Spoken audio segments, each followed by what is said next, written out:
Hello everyone, welcome to Trolling with Logic. Happy New Year to everyone watching out there, and welcome to 2013. Like I said, this is Trolling with Logic, a live bi-weekly internet podcast thingy. We talk about atheism, skepticism, science, and general secular issues. So like I said, we do take calls, and if you want to call in, the contact is Trolling with Logic. Please put in what your question subject is, and we'll add you in due time. Please do not call us. Like I said, it annoys me too much. Also, if you do call in, all calls, a whole show is later uploaded to iTunes and YouTube. So if you call in, you are giving us permission to use your likeness. So without further ado, I'll introduce my team for tonight. And as always, with me, the Kitch. Hey guys. And Martimer. Hi. And back after a long sabbatical, Lundy. Greetings, everybody. And the newbie to the team, Pony. Welcome to Trolling with Logic. Thank you. Hello. And special guest, the International Relations Director for Danish Atheist Society, Tilson.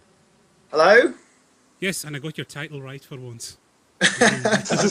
So I think I'll hand over to Lundy now to introduce our very special guest tonight. Take it away, Lundy.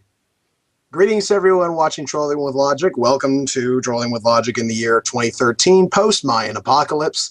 Welcome to the show, and welcome to our guest, president of the American Atheists and graduate of my own personal place of study, Penn State University, go Lions. Regular guest on Fox News, where he's called all sorts of names like fascist and questioned as to why the hell the tides go in and out. Professional atheist and Bill O'Reilly troll, David Silverman. Hey, thanks for having me on the show. It's a pleasure to be here. Oh, thanks for coming. It's a pleasure to have you on. So I think, Lundy, you can take away with the first questions. Sure. The first question I have is, when I was doing a little bit of research on you for the show, I found out that you've been pretty vocal about your atheism at least since high school. What began this whole kind of crusade for you? Oh, you mean when did I become an active vocal atheist? Is that what your question is? Okay, so I've been an atheist since I was a child, and I've never been closeted. I was bar mitzvahed as an atheist, and I was confirmed as an atheist. My parents didn't care. My mother was convinced I was going through a phase. And then what happened was I went to undergraduate college at Brandeis University near Boston. And that was, I went there for the very simple reason that it was the best school that accepted me. It also happened to be a very heavily Jewish school. So my second day in school, I learned the difference. I'll be as non-specific as I can, but I learned the difference between an Orthodox Jewish girl and a conservative Jewish girl. A conservative Jewish girl and an Orthodox Jewish girl will do behave exactly the same way. They eat kosher food. They have the whole flipping on those light switches on the Sabbath thing. But an Orthodox Jewish girl is a lot less likely to have a fulfilling relationship with an atheist, if you know what I mean. So I started dating this one conservative Jewish girl, and that meant that I had to eat with her, because that's what you do. You eat together, and when they have a kosher cafeteria next to a non-kosher cafeteria, everything is color-coded. And so I would take my non-kosher brown tray across the cafeteria to sit with my kosher girlfriend and all of her kosher friends. So if you can imagine a sea of green trays and one brown tray in the middle. Okay, so you could see the atheist way over there. And I was in the middle of all these conservative and Orthodox Jews. Now, as some of you may know, Jews don't proselytize. They don't go off to, they don't knock on your door and ask you to become Jewish. However, one thing that the Orthodox Jews will do is they will proselytize to non-religious Jews to become more religious. That's their thing. And what happened was I would sit down for breakfast and lunch and dinner with my girlfriend, with my brown tray, and the Orthodox Jews would sit down right next to me and begin their spiel and the debates ensued. And this is when I first started to debate. And I had read, at this point, exactly 2 books on atheism. I'd read The Case Against God by George H. Smith, and I'd read The Selfish Gene, which really isn't an atheist book, by Richard Dawkins. And yet, with only those 2 under my belt, I was easily winning the debates. And these were not easy debates. These were debates against people who were studying to be rabbis and who had been religious for their whole lives and who studied Torah and Talmud all the time, well, religiously, and I kept winning. And I ended up becoming very good friends with all of them, married one of my opponents, who was an Orthodox Jew at the time, but now has become Reform, which is much more mellow. And then about 1996, I went to a Promise Keepers rally. Now, I don't know if you all remember the Promise Keepers, and I'm thrilled that not too many people do. But back in the 1990s, they were huge. They were a Christian men's group, a horribly misogynistic men's group. They basically said that men should go to their wives and apologize for not taking control of the family as the Bible has dictated. They should apologize for not being in charge of everything in the family. And they really made me angry. So one time they were protesting, and they were having this big million-man march type of thing in Washington, D.C., and I decided to go. I was a professional inventor at Bell Labs at the time. I had internet before anybody else did, or before many people did. And I found this organization called American Atheists, which had this very rudimentary webpage, which had a very rudimentary statement out that they were going to have a protest for the Promise Keepers. So I went. And I went to this Promise Keepers event, and I went into the event, and I listened to them, because I didn't want to protest them without listening to them first. And I listened to them for probably 20 minutes, half an hour, and I got enraged at the misogyny that was coming out, the hypocrisy that was coming out, the cafeteria Christianity that was oozing from every speaker. And I went back to the American Atheist, the pen that they had put us in, and CNN was there. And I started screaming and yelling, and CNN was filming it. Because I was angry. I was really angry. And the bad news is that they never aired what I said. The good news is that what came out was really good. I don't remember what it was, but it was really good, and I was very happy with it. And other people heard it, and they asked me to become an activist, and I went home, and I sat down with my Jewish wife, and I said, hey, I want to be an atheist activist. And without hesitation, my wife said I should do it, without hesitation. And I can freely and will freely admit that my wife is far more supportive of me than I would be if she were trying to be a Jewish activist. I could not support her as much as she supports me in my atheist activism. But that's where it all started. I became an atheist activist in 1997, state director for New Jersey. Really pushed hard for a while, and then I kind of moved up the American Atheist ladder, becoming national spokesperson and then vice president, and then I was elected president in 2010. Fantastic. Yeah. And 2010 is about the time when you started appearing on different news programs and national television. You make a lot of appearances on public television. You're a fairly well-known face, if for no other reason than because of the meme that's been spread of your face, which we have in the banner for everybody who's interested. It's a very memorable thing. So you're very memorable. You're very well known. Is there any pushback from perhaps the local community as far as your family is concerned? People who know you and disapprove of what it is that you do, and so they kind of, I don't know, protest what it is you do?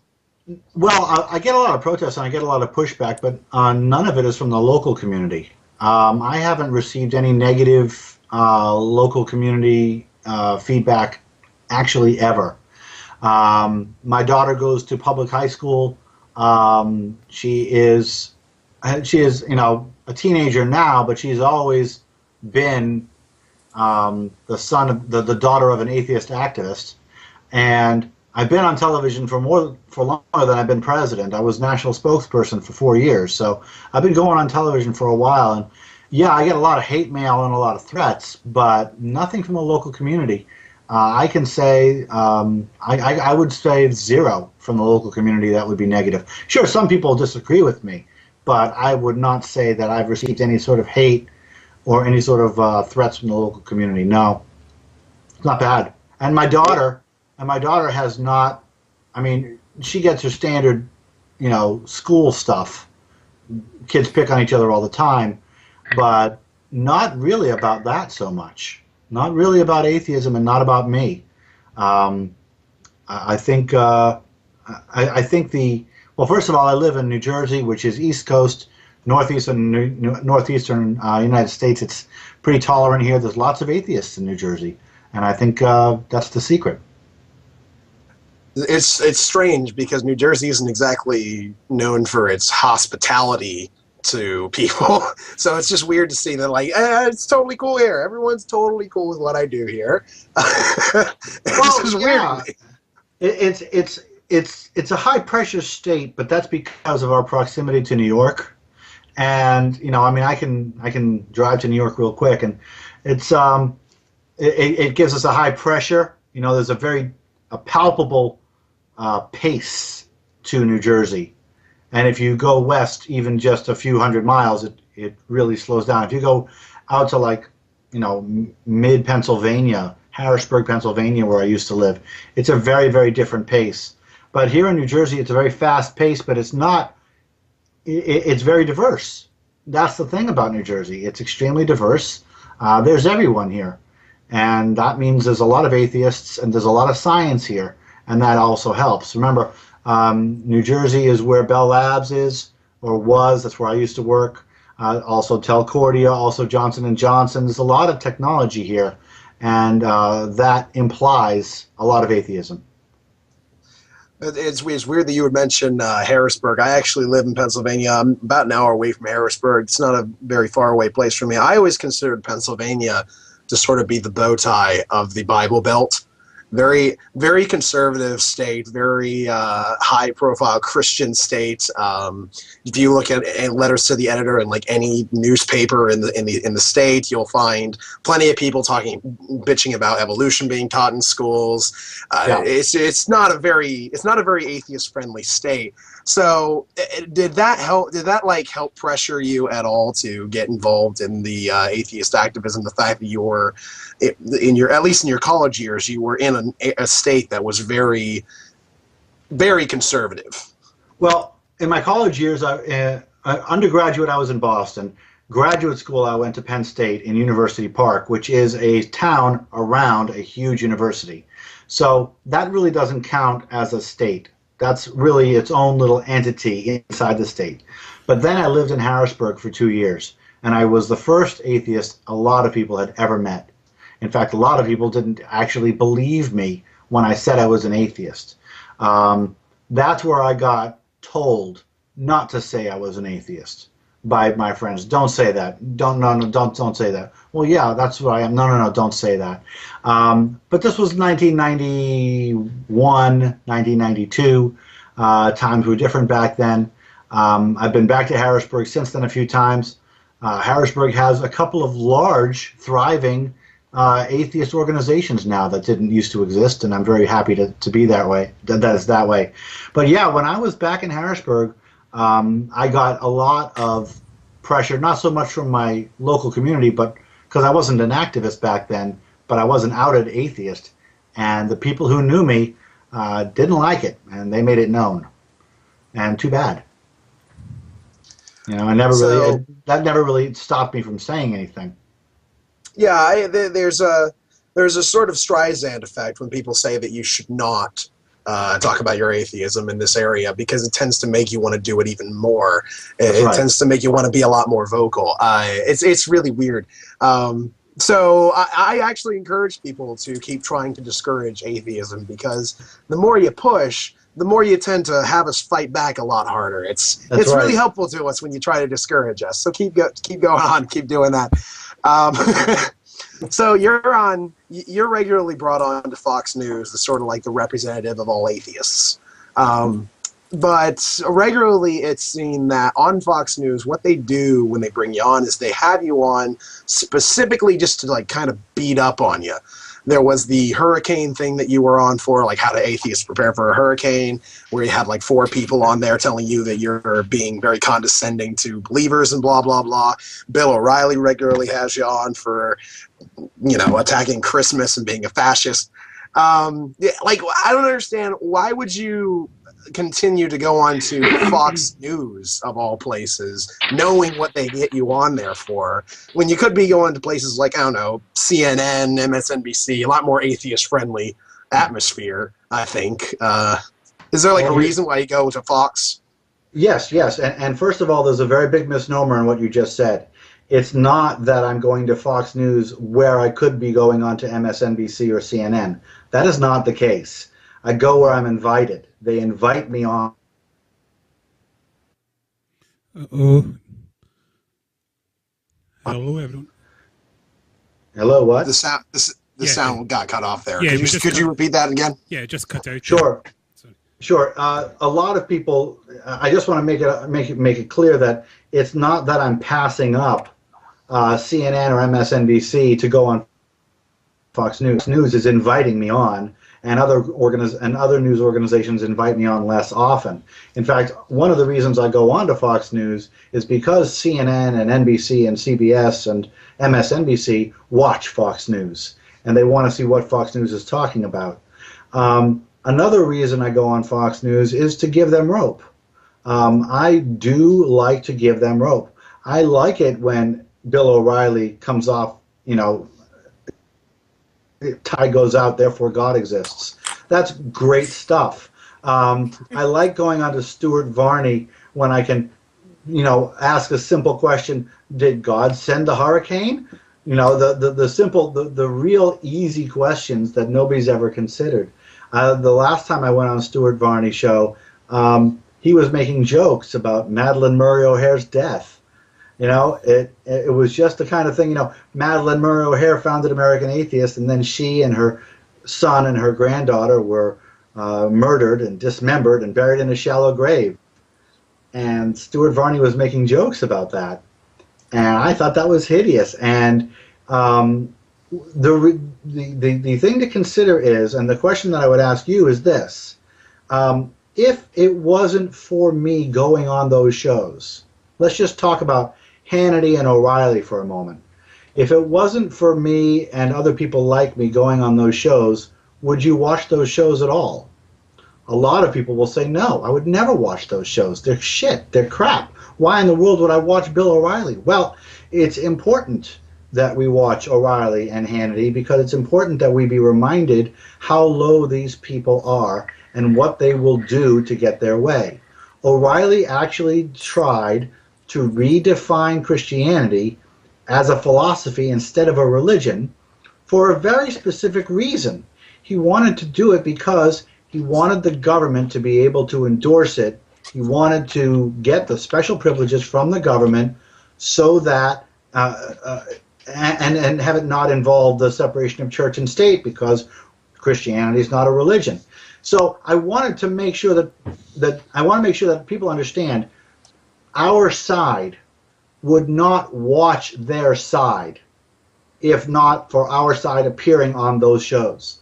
Our side would not be aware of how bad they are and how low they're willing to stoop without us going on and giving them the rope to hang themselves. Yes, I'm a fascist because I want the government to treat everybody equally.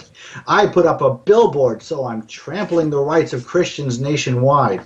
It's important that our side, that the secular people, see that coming from them and be reminded of the fact that we are not fighting honest, good, organized people here.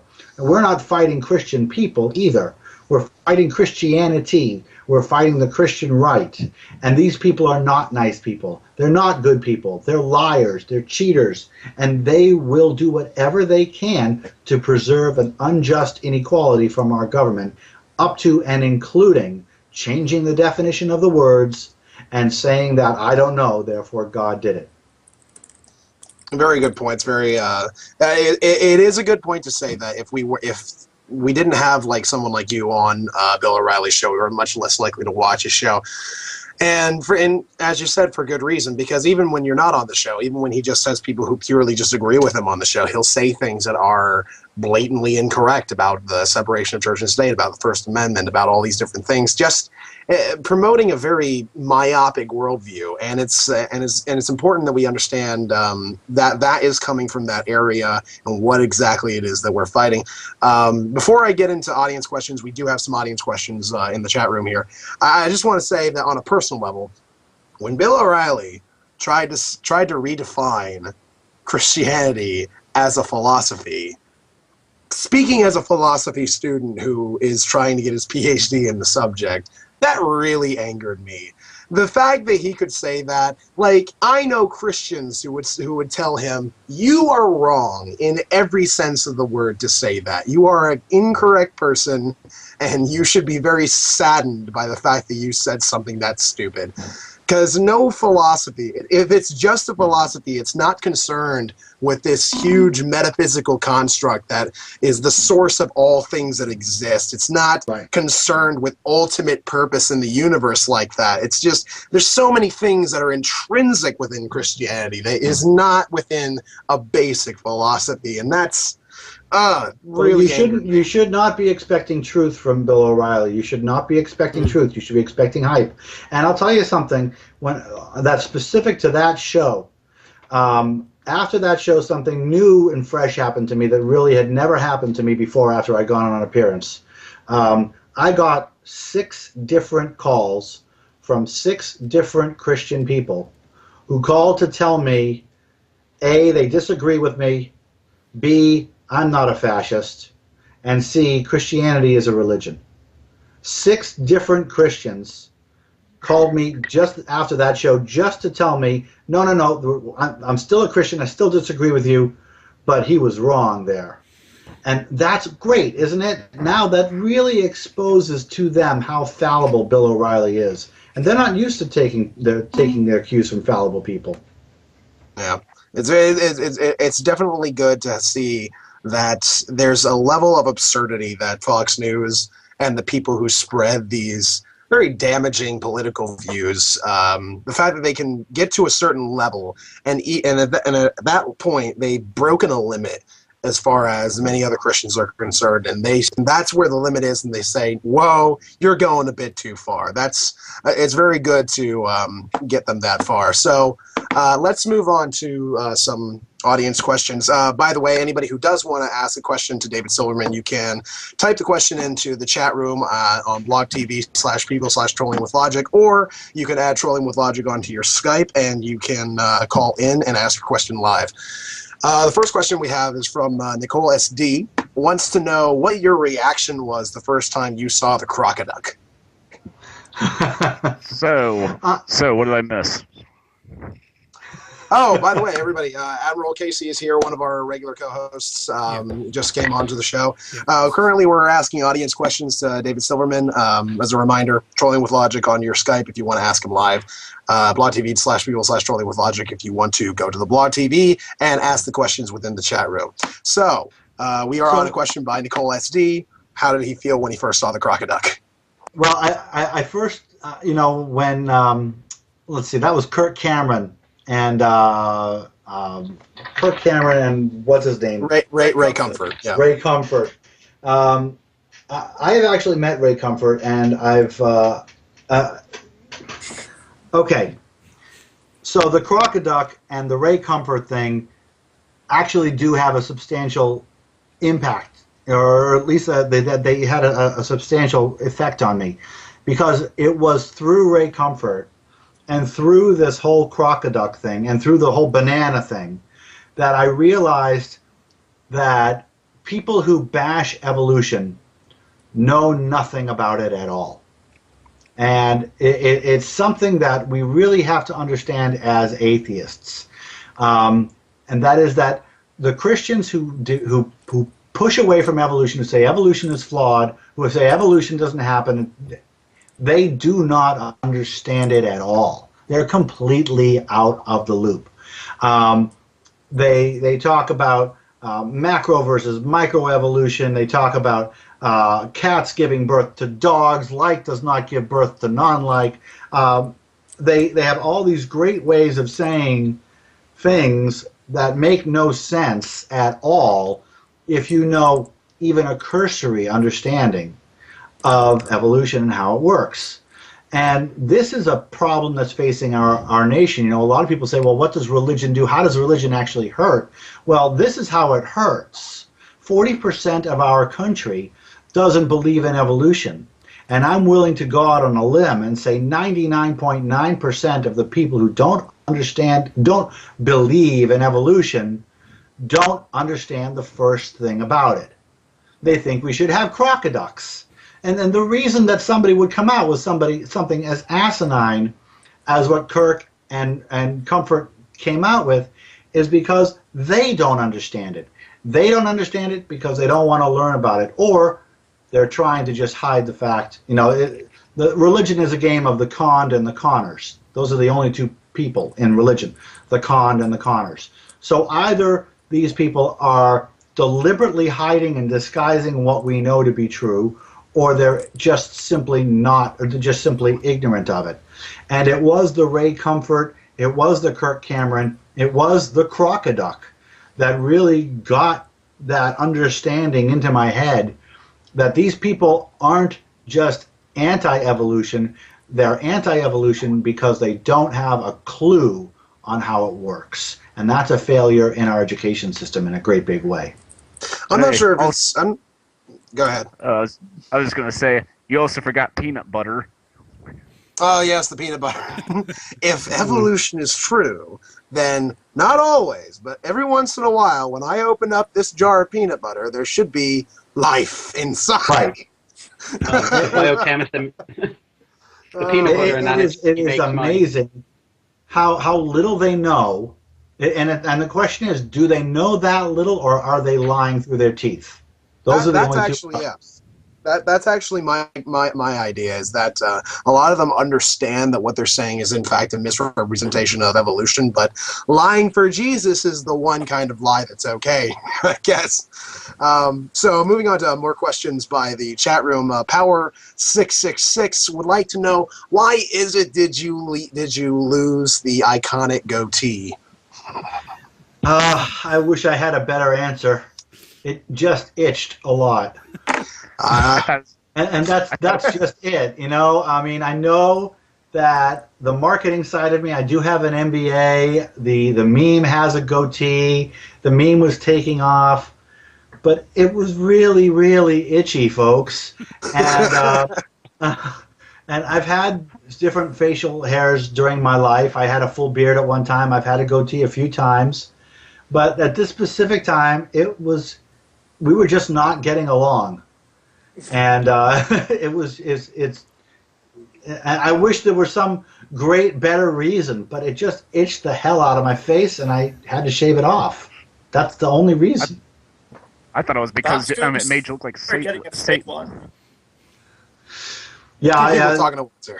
Yeah, the Colbert said it made me look like Satan, and that's why he gave me the Mr. Atheist Pants, or that's when he gave me the Mr. Atheist Pants Twitter handle. But no, I thought I looked really good. I really actually like the way I look in a goatee. I just don't like the way I feel in a goatee. And that's all. Well, that's fine. I wish I had a better answer. There are plenty of us that will be rocking the goatee in your stead, so it's all good. Rock and roll. All right. Next question by Relix Bane. Any good feedback from Fox News viewers after they see your interviews? Is there anybody who watches and says, hey, I'm a viewer of Fox News and I think you raised some good points here? Oh, yeah, tons of them. Yeah. And it's becoming more and more common. that I get positive reviews. Of course, I get crap loads of hate and death threats like crazy. But especially after the O'Reilly interview and the Hannity interview, I get positive feedback from Christian Fox viewers via email that say, you know what, I understand what you're doing. You know, you're asking for equality, and maybe I'll even support you in your quest for equality. So absolutely, yes, it's grown recently. But in the past few appearances that I've been on, I've gotten a substantial amount of positive feedback from Fox News Christian viewers. I also would like to mention that Fox News is well, I don't want to say entirely, but there's a lot of people at Fox News who are atheists. A lot of people at Fox News are atheists. So when I go there, I'm always greeted and treated very well because they love what I do. And, you know, the boom guy, the mic guy, the camera guy, they go out of their way to say, I'm one of you, you know, and thanks for what you're doing.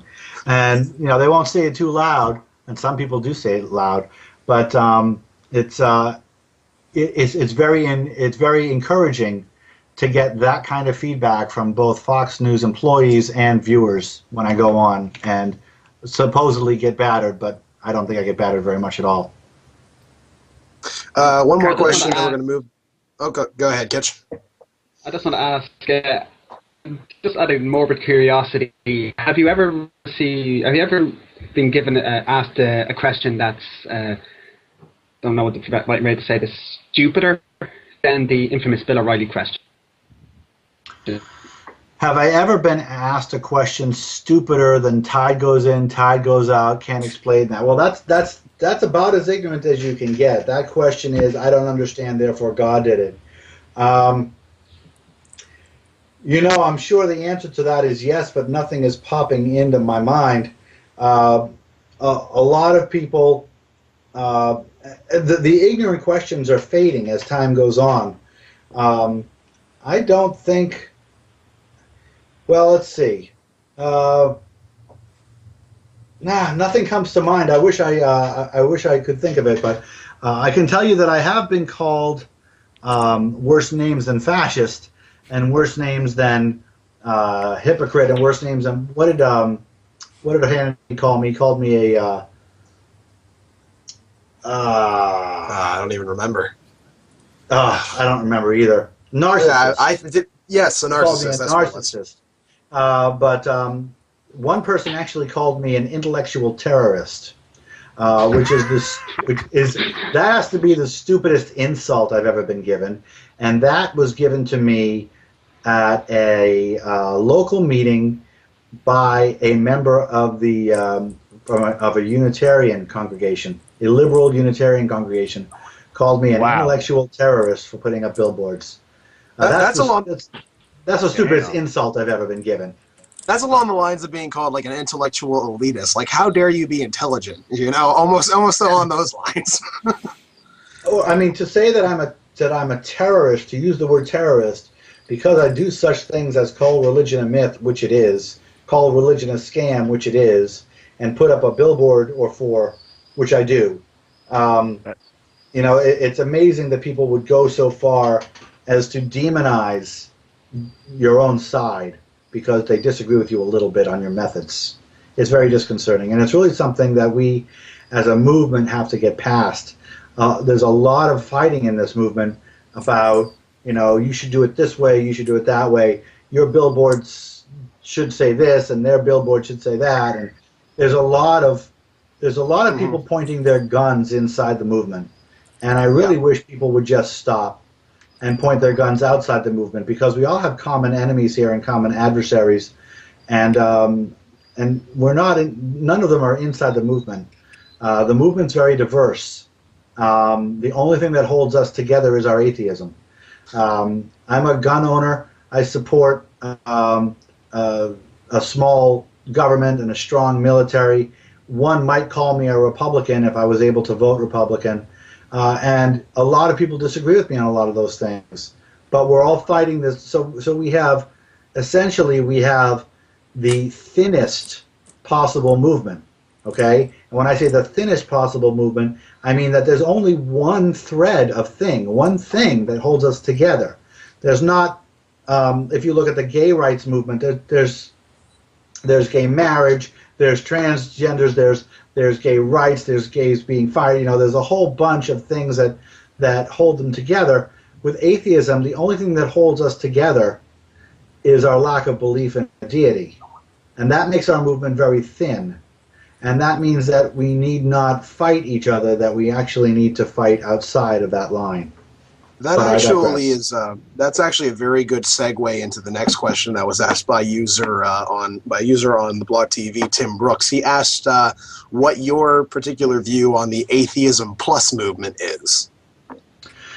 Well, I think Atheism Plus is a well-meaning group. I mean, there are a lot of people that I know and like and respect that are pushing for Atheism Plus. There are also people I know and like and respect that are pushing against it. Atheism Plus is really a matter of common sense and feminism attached into the atheism movement. What some people don't understand is that a lot of atheists are repulsed by being told anything that looks like religion. Okay? So they come to American Atheists. American Atheists is hardline atheism. We just do atheism. AHA, American Humanist Association, they put a few rules of behavior around their atheism, you know, guidelines, you know, being nice to people and stuff like that. What people have to realize is that a lot of atheists don't want to be told what to do. They don't want guidelines at all. Even if they agree with them 100%, they don't want guidelines.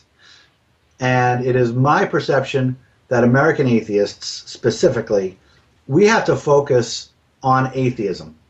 We do not have to focus on anything that brings that, on anything that shrinks that or brings that into a more narrow bent. We need to focus on atheism and the normalization of atheism. And that's where American Atheists is going to be focusing. If we focus on anything else, we're going to be shrinking our universe. And I don't want to shrink our universe. I want to grow our universe. And that includes the people who don't want to be told what to do. And that's, you know, that's what American Atheists has always been. That's why there's always been an American Atheist and an AHA, because there's a segment of the atheist population that do not want moral guidelines. Now, that does not and should not imply that we don't have code of conduct for our events. We were the very first ones to come out with a strong code of conduct for our events that demands that people be treated reasonably well and with courtesy and with dignity and respect across gender, across sexual identity, across everything at our events. And that's something that we are very, very, very, very proud of. But from an organizational perspective, American Atheists is going to be focusing on the larger picture of all of atheism, including the atheists who don't want to be told to behave in a certain way.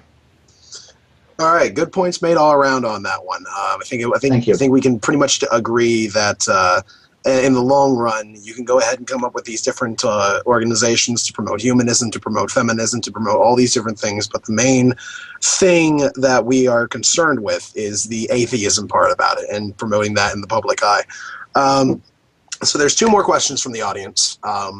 The first to the caller. Yeah. Oh, that's right. I'm sorry about that. We do have a caller. Came in a while ago. I forgot completely about her. Our caller is Donna Logston. Donna Logston. Do you have a question for Dave then? No, we haven't done a sound check. Can you hear me? Yep. No. Yes, I can hear you just fine. Oh, fantastic. Yeah, it's first of all, it's Dana. Thank you. And Sorry. My surname is I am the talking primate, and I just wanted to tell David Silverman. Well, I want to tell him something first. I want to say thank you so much for your involvement with the Reason Rally. Had a great time, and it brought a lot of people together, and I know people that are still talking about it, so thank you for that. Man, thank you for the acknowledgement. I appreciate it. I'm glad you had a good time. I have two questions. First of all, when's the next one? 2016. and we're going to run it on the 4-year schedule with the national elections, with the presidential elections, and we have taken the Reason Rally Coalition, which is a separate organization from American Atheists. The Reason Rally Coalition is, it's a membership organization based on all of the participants, all of the organizations.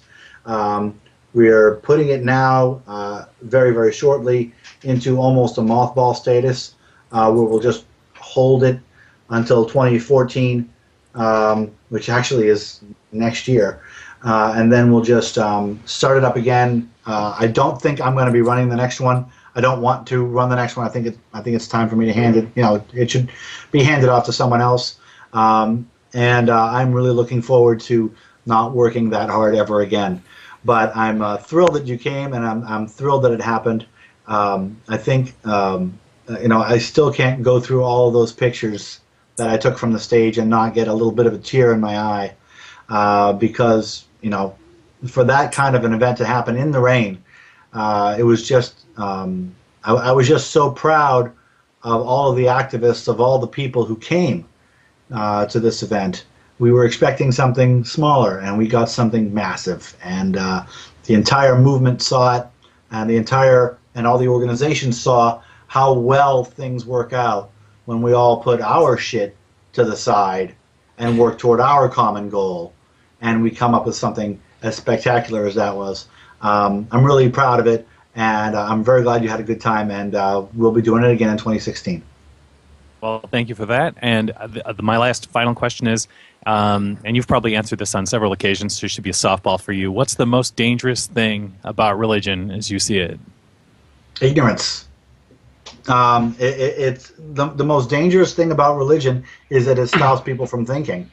And when it stops people from thinking, it makes them pawns. It makes them controllable and controlled. The most dangerous thing about religion is that it gives people control over other people. People just give their control away. And this is across all religions. As soon as you say that somebody knows more than you about what the ruler of the universe wants, you give your control away, you give your life away, you give your money away. That's why religion is so strong, because it has taken the money and the influence from all those individual people and put it into one thing. The most dangerous part of religion is that it preaches ignorance, and it extols into ignorance. It puts faith, which is what ignorance is. They call it faith, but it makes it a virtue. And it makes that ignorance a virtue. It makes not knowing what evolution is, but hating it anyway, a virtue. And if not for the atheist movement, it would be the downfall of this country, because 40% of us don't understand basic science right now. They think God did it is reasonable science, and the rest of the world is just laughing at us, and we know it, and we can see it. And other people's children are going to have an advantage over our children because they know what science is and they know what critical thinking is. Yeah, it is true. And well, I was going to say it is true that. Well, I was going to say it's true that. Yeah. Okay, you get out the word. Yeah, Marty. One at a time, Okay. please. I just wanted to say that we in the rest of the world, not all of us laugh at you. Some of us are genuinely concerned because, I mean, 8 years with Bush on the button, and there are worse people who are even dumber. yes, Yeah, we're the ones with with the guns. access to nukes. I mean, Yeah. it's scary. it's very scary. It's scary from us too, and the international community has to be aware of the fact that, and I said this a lot more often when Bush was president, is that this country is a very, very deeply divided country, and there are maybe 49% of us, 49% of us that really don't understand much at all, and they think the same about us. I mean, I understand your concern, and I agree with it. We're in a big hole, And we're getting out of it. I think we will get out of it. I think when you look at the polls and you see that, yes, 54% of Americans would now finally vote for an atheist, that's great. But more importantly, in that same poll, 70% of the under 30 crowd would vote for an atheist. 70%. So that means that in 20 years, 70% of the under 50 crowd would vote for an atheist, assuming no growth. So I think the trends are on our side. I think we're going to win. But yes, I think your concern is very warranted, and I think the international community needs to keep yelling so that our politicians will hear us. Yeah, and also I would like to say it is kind of dangerous that, well, pretty much we're radical with our religion, and for that matter, we own 50% of the world's arms. Well, we are radical with our religion, and it's a very, very scary thing. We have a lot. We put more money into our military than the next 10 countries combined, I believe, including China. It's a very, very scary thing to know that we have that much power, and the only thing that's guiding our ethics is the preachers who say it's our job to spread Christianity throughout the world. It's a very scary thing. Yeah. Very reminiscent of the Crusades.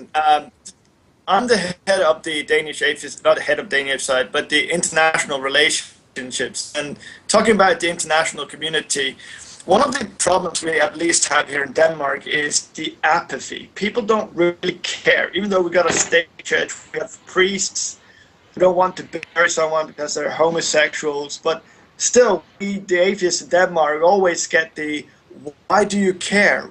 And what would you tell the people that tell you, why do you care about what the religious people, why can't you just leave them alone?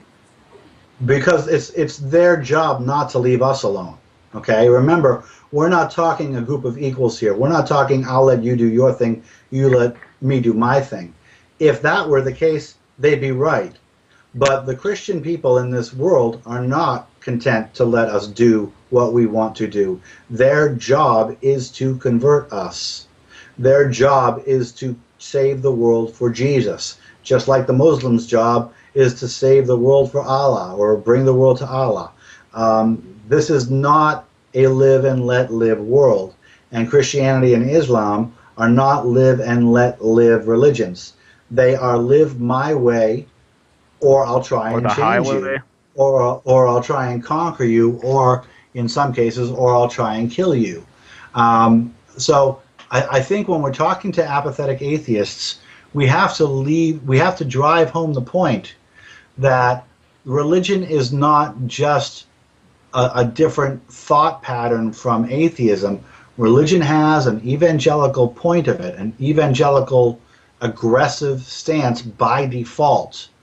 American Atheists is known as the hard line of the atheist movement. But we do not preach, we do not push atheism. Okay, we push tolerance for atheism, and we push atheists to come out of the closet, and we push for awareness of atheism in the theistic community. But we do not try to convert theists to atheists because it's none of our business. But the other side of the coin is not an even side. They're not trying to stay out of our business. They want us to become Christians, and they want to use the state to make us Christians. And if they can't make us Christians, they want to make our kids Christian, which is why so many people, again, in this country don't know evolution. They have been taught against it. So people need to understand that religion and atheism are not the different sides of the same coin. Religion will never be a live and let live situation. It's always going to be a live my way or the highway or I'll kill you. Atheism is not like that. And that's the problem that you're facing when you're trying to motivate an atheist, because they have this live and let live mentality, and they project that mentality onto the theists, and it's not true at all. Yeah, and also, another problem is, well, you're staying it's hard to stay apathetic, especially when they're influencing the law, because things as simple as passing things like, well, women should be able to have a free contraception, and also, yeah, you get it, well, those kind of things. The only reason why they don't really pass is because, well, people say that it ruins the plan for God. Right, And that's there coming God. from a Catholic country. Religion really does, for example, religion really does hinder social issues. For example, right now, this week, in fact, there are parliamentary hearings going on whether or not a doctor can intervene and perform a medically necessary termination. That's been being debated now in my country in 2013, and it's only and it had to take a national tragedy for that to happen. And would that be the case if it were not for the Catholic religion and the way it is established in our country? Of course not. My country. Of course not. And what are they trying to do? They're trying to make the non-adherents behave like adherents. They're trying to make the non-Catholics behave like Catholics, obey the Catholic dogma by law. That's what they're doing.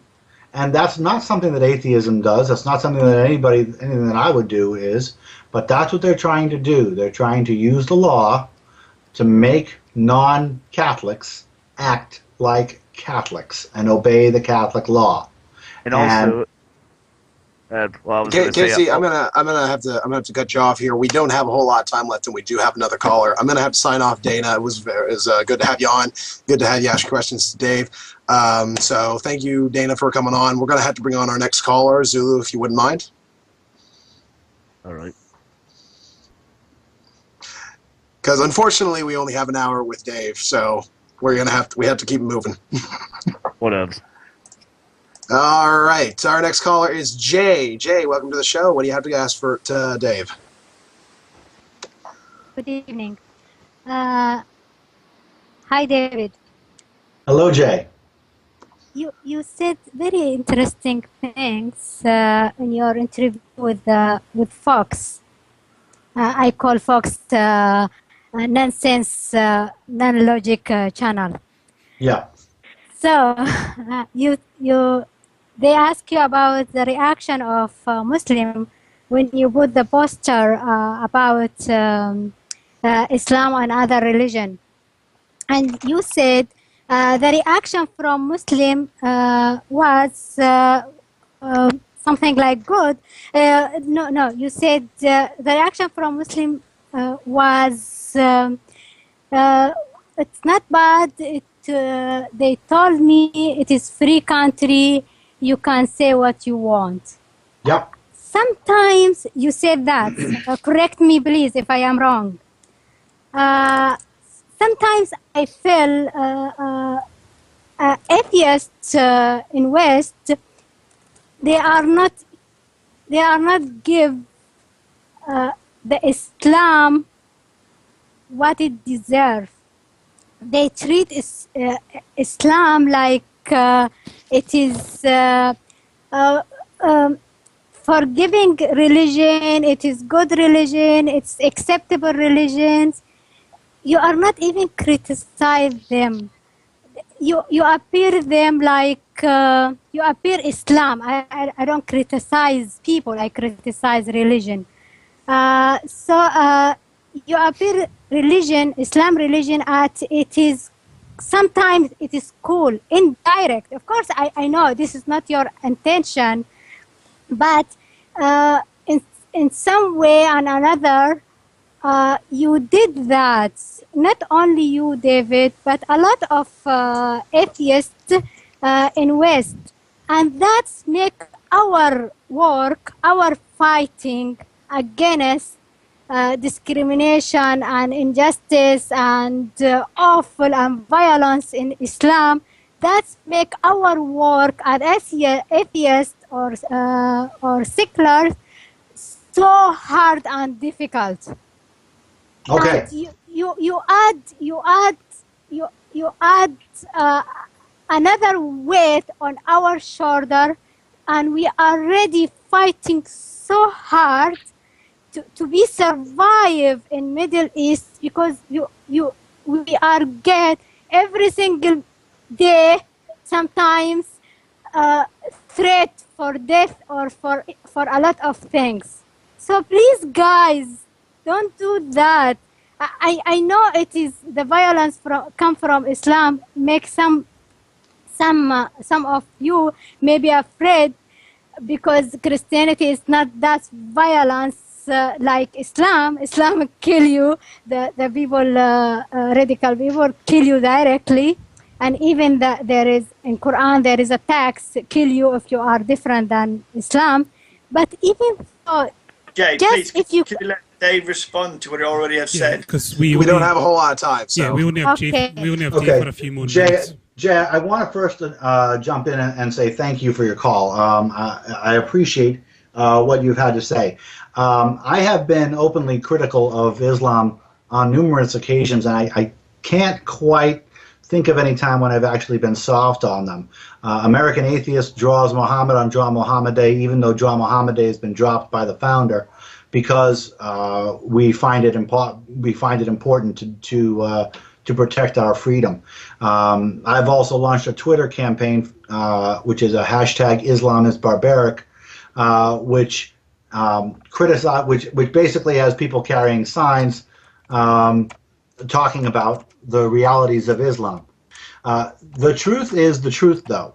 And when we put up that sign, the Muslims were very, very copacetic with it. They were. Now, that's the Muslim people in New Jersey. That's not Islam.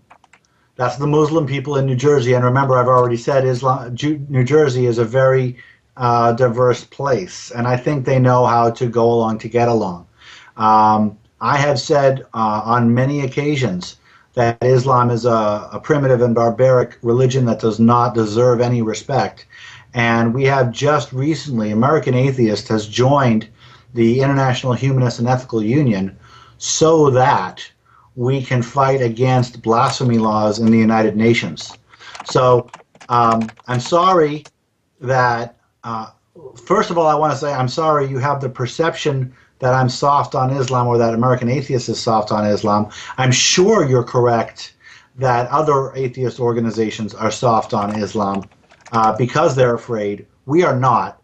We put up that billboard in Arabic in a religious Muslim town because we wanted to stare down the Islamic threats, the implied Islamic threat that you cannot criticize Islam.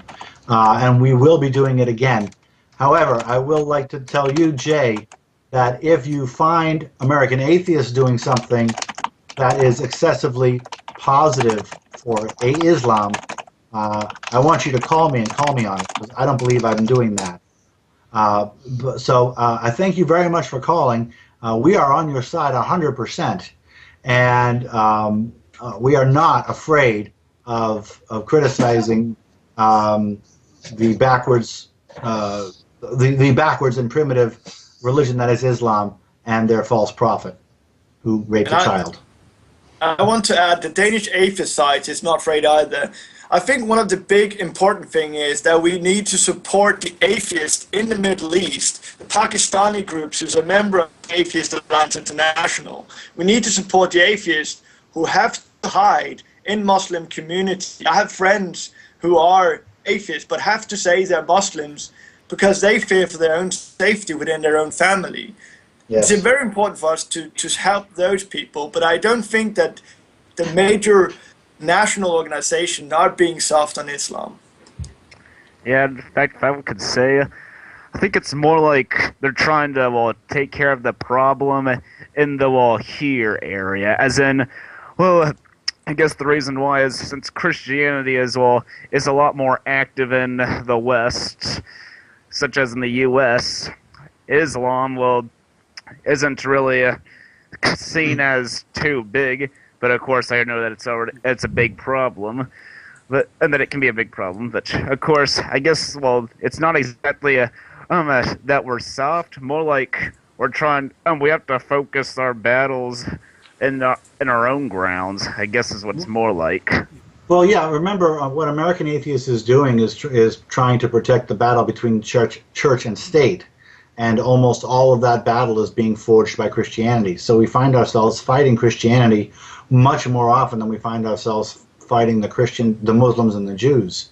That doesn't mean we're soft on it. It doesn't mean we think that they're more reasonable or less barbaric. It means that they're not trying to force their way on us, and or at least not by using the federal government. And the same thing we have in Denmark, where we have a state church that is Christian. So our main focus is on the state church as well. But we don't forget about the Muslims who want to impose their own sort of vendetta, self-justice laws in their own small ghetto communities. We don't forget about those. But our main objective is those who try to impose the laws that hurt everyone in society.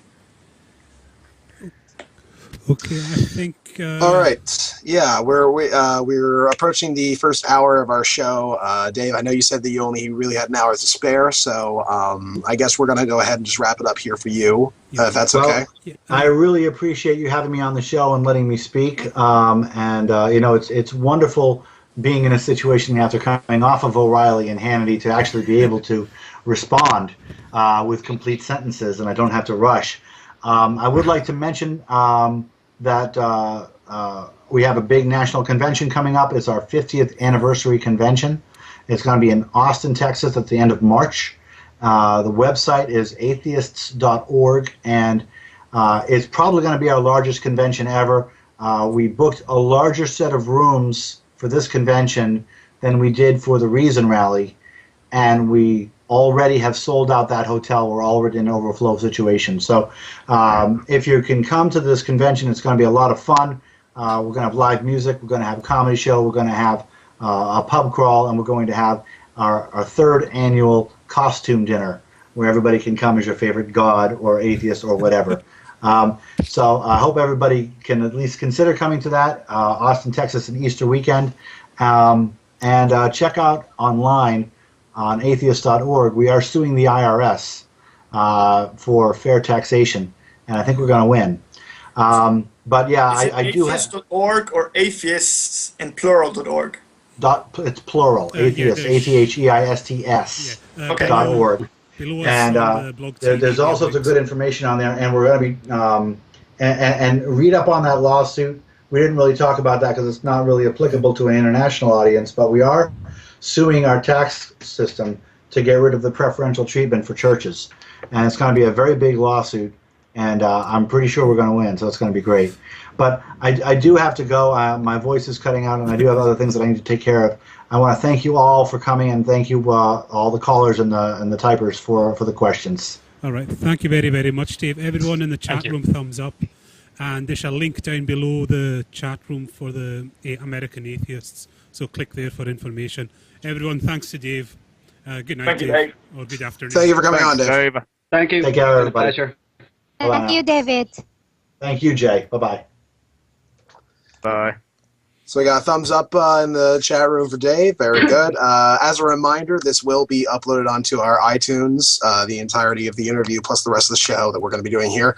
Yeah. We do have another hour to fill, so I guess this is going to be sort of a discussionary period about what just happened, the whole interview and any points that were made. If it's okay, I'd like to kind of open this up by saying that I did take a little bit of issue, which was the idea that religion in itself is not a live and let live ideal, and because I know that at the very least the Americans United for the Separation of Church and State are very much a religions organization as far as their members are concerned, very Christian. They're headed by a Christian. Lots of religious secularists in that whole organization. The secular values that are found in the United States itself were founded by Christians. The Supreme Court over the years that has ruled on laws that have promoted a secular country and secular laws are majoritively religious people. So I do think that there is some connection to be had if we're trying to if we're trying to promote secular values, then certainly we can work alongside at least some religious people, especially the liberal kind. Okay. Yeah, the moderates. In the Danish Atheist Society, we've been temporary allies throughout our history with the Baptists and the Catholics, who also want to separate state and church in Denmark. So, of course, but they have their own agenda for that, of course. But there are also the non-proselytizing religions, as Dave mentioned earlier about the Jews who are not really proselytizing. So you can't really say that they are pushing religion onto others. But for the vast majority of religions, Christianity and Islam, I would say with good confidence, without fearing that I generalize too much, to say that they're actually trying to push religion into society. Can I just butt in very quickly? We have to drop you, Jay, because believe it or not, we do have another caller coming in after this. So thank you again, Jay. It's always great to have you on. I didn't know we had another. Thank you, guys. Thanks for being on, Jay. Thank you, guys. Bye. I do think that there is a little bit of overgeneralization going by saying that Christians and Christianity and Muslims and Islam itself are trying to sort of push their particular religious values. I mean, certainly you'll find that within at the very least, the Christian right. There's also the most of the fundamentalist Muslims, I'd say, would fall under that category. But there are fundamentalists and there are liberals, or at the very least, people that are secular, that are within any sort of group. I mean, you'll find atheists that would prefer us to actually not be a secular society, but an atheistic one, and say that there should be no religion and no respect to religion anywhere. And there are atheists out there that would be totally cool with outlawing Santa Claus, because Santa Claus is not true, and we need to focus on being an atheistic society. And these kinds of atheists exist. So as long as those kinds of atheists exist, and as long as there are Christians and Muslims that are capable of working with us and are willing to work with us, I think that would be very important to, at the very least, acknowledge. And I do think it is a little overgeneralized to say that Christianity and Islam at their core are just trying to push this very blasé, very, not blasé, but... If I want to elaborate on that, what I meant basically is the missionary actions of it. Their holy books tell them to go out and give the good word to people. That's how I see them, as trying to push the religion.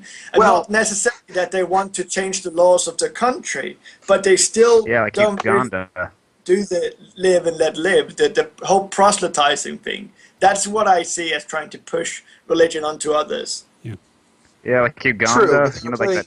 I mean, their holy books also say that the world is 6,000 to 10,000 years old, and you'll see maybe in the United States has the most people who believe that, and even then, that's under half the country, which is still not good, obviously. But it's something to bear in mind that many people who would consider themselves Christians or Muslims or any of these other different types of religions, Judaism, Hindus, all these different types, in general, are fairly liberal about their beliefs. And that's something to definitely try and align yourself with, especially since we are such a minority in the United States.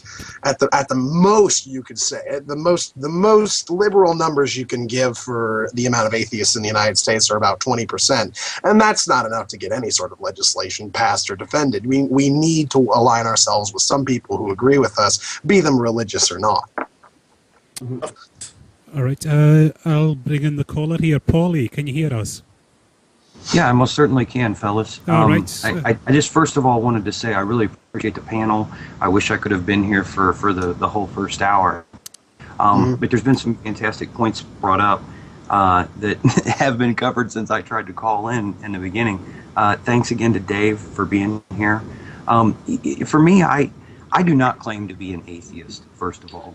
I understand the meaning of doing so and why, but it just, to me, it personally just feels like another label. I shouldn't have to proclaim that I am anti something. I not take more anti.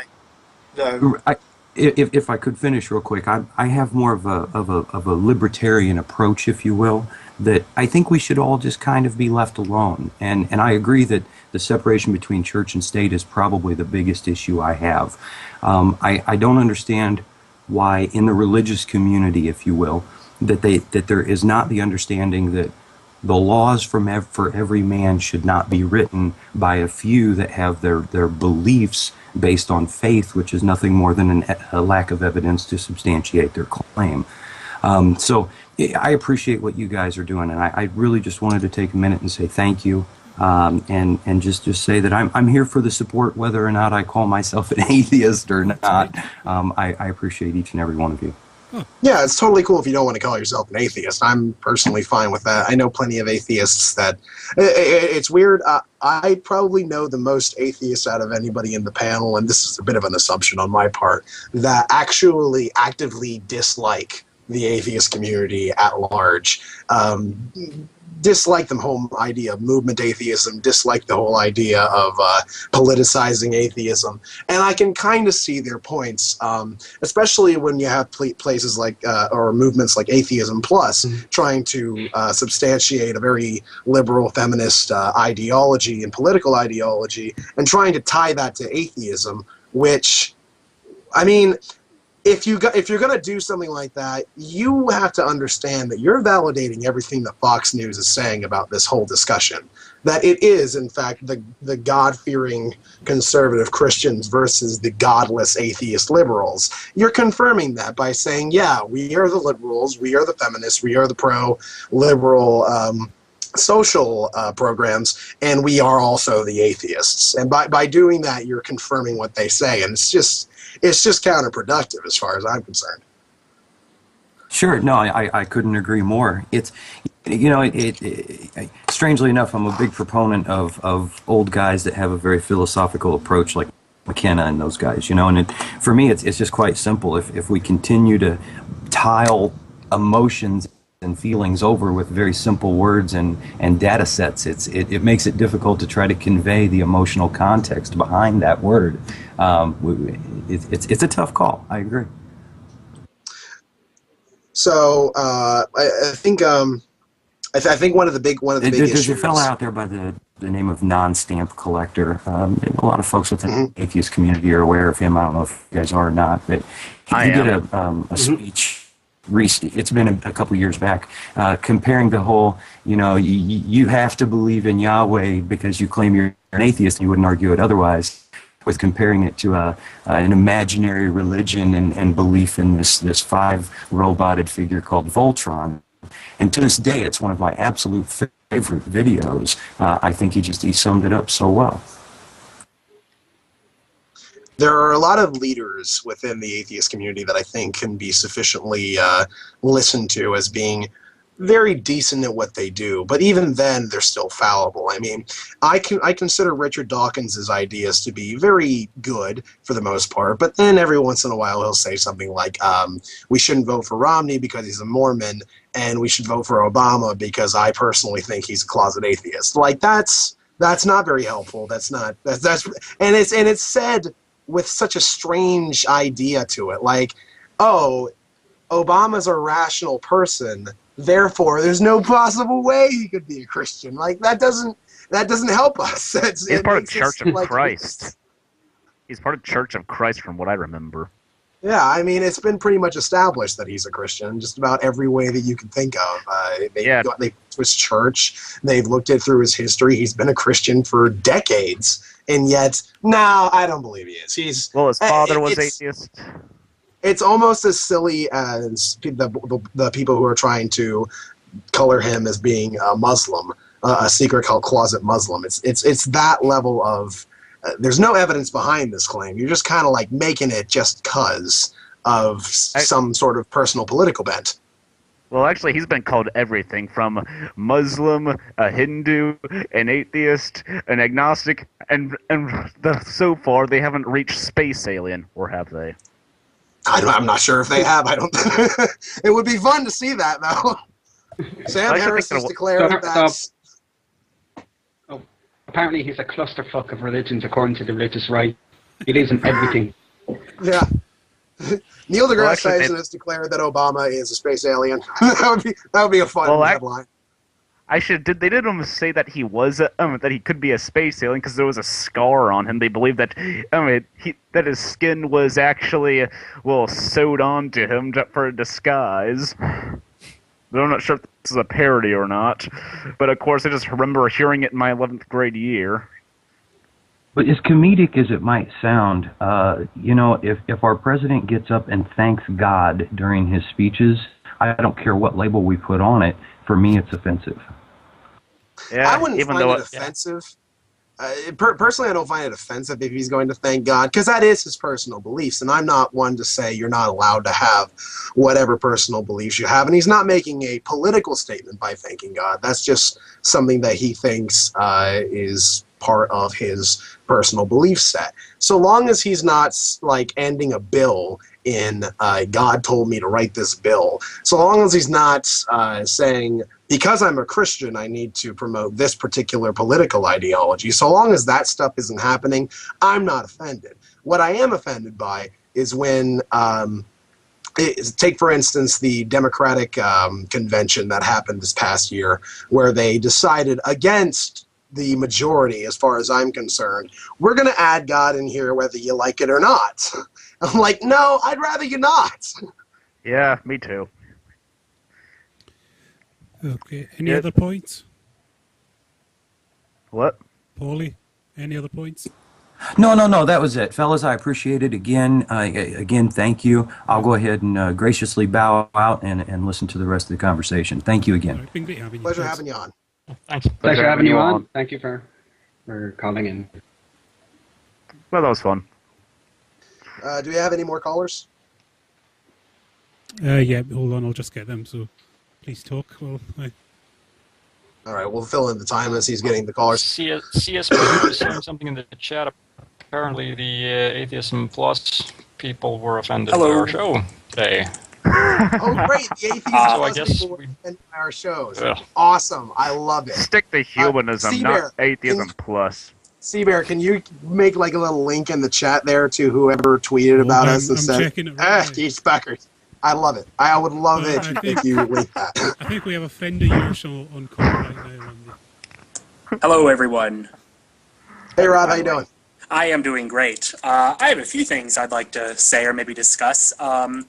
The first one I kind of want to discuss, because I guess that was the last thing that Lenny brought up, was the Democratic National Convention thing, because I saw a lot of atheists complaining about that, and I found that, I have to say, I find the complaints about that rather ridiculous. Firstly, I mean, yes, I get it. There was shenanigans going on with the DNC, but having 18 goddamn floor fights over whether or not this should be in the the stupid, non-binding, completely like no force of legal law sort of document about what the party kind of pushes. Like I found the fact that people were still fighting over it kind of silly on either side.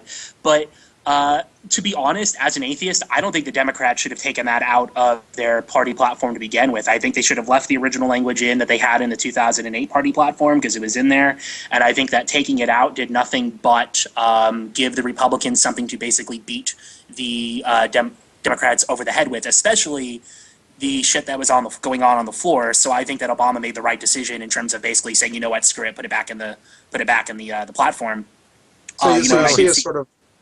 So you see it sort of as the same thing as the sort of when Atheism Plus comes up and they're trying to promote their political ideology and tying it to atheism, leaving God out of the Democratic platform is sort of the same thing. It's validating the whole conservative Christians versus the godless liberal rhetoric.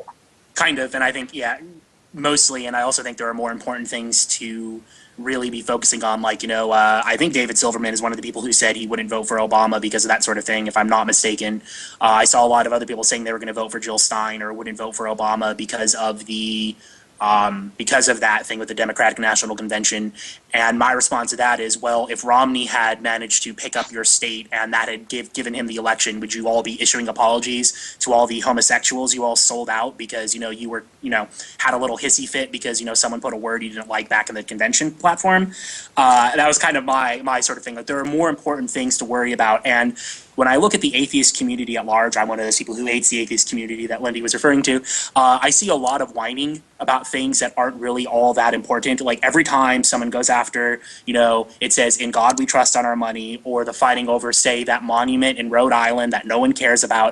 There are far more important threats to secularism in the United States than those sorts of things. And it just comes across as extremely petty. And I would rather have us focus our efforts on things that actually matter, and working with Christians or other religious people who are actually, moderate and want to protect the separation of church and state. Because most secularists, at least in the United States, are Christian, or theist in general. Most people in favor of gay marriage are theist. Most people who have the sort of beliefs that are popular in the atheist community happen to be religious. And I would rather work with those people than just kind of toot my little atheist horn and pretend that those people don't exist. I would ask if there's like a particular example. Like, you say that there are more important threats to the idea of secularism in the United States than, and I would say that the statue in Rhode Island is probably one of the least threatening. But what are the more threatening examples that you can think of right now? The lack of gay marriage still would probably be one of the big ones. The restrictions on abortions that are being passed at the state level, like, say, the transvaginal ultrasound thing that failed in Virginia, but was I believe accepted inside of Texas. I believe it passed there. A lot of the other sort of restrictions they try and do to get around Roe, in terms of again, here in Virginia, although I think they managed to put a hold on it, where they said, oh, now all abortion places where you perform abortions have to be counted as outpatient surgery centers, so you need to have hallways of X width and all of these things, conveniently just slightly larger than all of the current buildings that are used for abortions, like by Planned Parenthood. Those sorts of things. The fact that if you are a woman in the military, although I think this might have changed recently, I think it changed in the NDAA 2013, but the whole, if you're a woman and you get raped, you cannot get an abortion on a DoD facility. So let's say you were a soldier in Afghanistan and you were on a convoy and you were raped by someone as female, and you were raped and you got pregnant because of that, and you were stationed in Afghanistan. You better hope that DoD is willing to ship you back to fucking Germany or back to the States so you can get an abortion. Otherwise you're fucked. Those sorts of things that actually affect people's lives, because I'm sorry, a statue in Rhode Island does not affect anyone. No, it really doesn't. Well, to be fair, go on. You were going to say something? Well, I was just going to move on to the international problems that are secular problems within other different countries. If you had something that you wanted to add about this one. Oh, I would like to add. Well, to be fair, personally, I would say something against those public monuments, basically that have religious themes, because, mainly because of the argument that, the only reason why it doesn't matter to people is because it represents their religion. Had it been something like a Dome of the Rock thing on public land, people then would be angry. Because the only difference between the two is just that people actually, it represents them, seems like. So... I'm not Christian, and I never have been, and I don't really find those sorts of things. Someone asked me about Jessica Alquist. I would say no, because she's in a school, and I would say there's a difference between a school and a war memorial. And I would say there's a difference between a war memorial that's already been erected and has been in place for 90 years than, plaques or signs and that sort of crap in a school. And one of the things that really bothers me about, say, the war memorial in Rhode Island, here's my main problem with this. I think anyone who's focusing on the war memorial in Rhode Island but will not focus on more important war memorials that have far more visible Christian iconography is a coward. If people want to go after and say we can't have war memorials that have Christian crap on them, then they should grow some balls and constitutionally challenge the Canadian Cross of Sacrifice that is in Arlington National Cemetery. They should petition. They should sue the government to get them to tear down all of the World War I and World War II memorials that the federal government pays for with tax dollars overseas that currently operate, that are filled with statues and pictures of angels, crosses, all kinds of Christian iconography. And I don't see many people arguing that we should tear down all our World War II memorials. This is not just, by the way, just to clarify, this is not just someone's. I just want to say real quick, this is not. I'm not talking about someone, say, having a cross on their headstone. I'm saying the actual memorial paid for by the U.S. government has Jesus crap on it, on all these places, not just some individual soldier's cross. I would agree with the thing that there should a certain cutout point that says that memorials made after a certain date should be Yeah, because see, in Europe, in the European Union, there was some party that tried to make legislation against every Christian, what you call iconography. Iconography? How do you say that? Iconography? Iconography, yes, thank you. The problem is, if you look at Scandinavia, our flags are bloody crosses, the Christian crosses. We have so many crosses that it wouldn't be feasible to get rid of all of them. But I would say that if new memorials should be erected, that they should be religious neutral. I agree. Yeah, I completely agree with that. Like, yeah, obviously, if we're building something now, or in the past like 10 or 15 years, or in a decent recently amount of time, yeah, then that shouldn't be allowed to stand. But like I see people complaining about the older memorials. Yeah, like if we wanted to build, say, like a memorial for the Afghanistan war or Iraq, and they were like, hey, let's put a cross on it and put put angels and like Jesus crap on it, then yeah, then that shouldn't be allowed to fly. But all of these older memorials, I mean, with the sort of logic that a lot of the atheists I see kind of pushing, we would have to tear down about half of the public buildings in Washington D.C. I mean, it's regularly brought up. It's regularly brought up that there's biblical iconography, not iconography, but wording placed all over national buildings. I'm pretty sure Congress has something on their building. The Supreme Court has something on theirs. They have the Ten Commandments in the Supreme Court. Yeah, we don't tear those things down, and I don't think that the reason that we have them up in the first place is because we're trying to be a Christian nation, but because Christianity, like it or not, is in fact a part of our founding. I mean, many of our founding fathers were, as a matter of fact, Christian. And they're the ones who came up with these secular ideas in the first place. So these are important things in our history at the very least. And I would say that even if we don't agree with Christianity, even if we don't agree with the values espoused by many Christians and that they put to their Christianity, at the very least we can understand that Christianity itself served as a pretty important start-off point to our country's politics.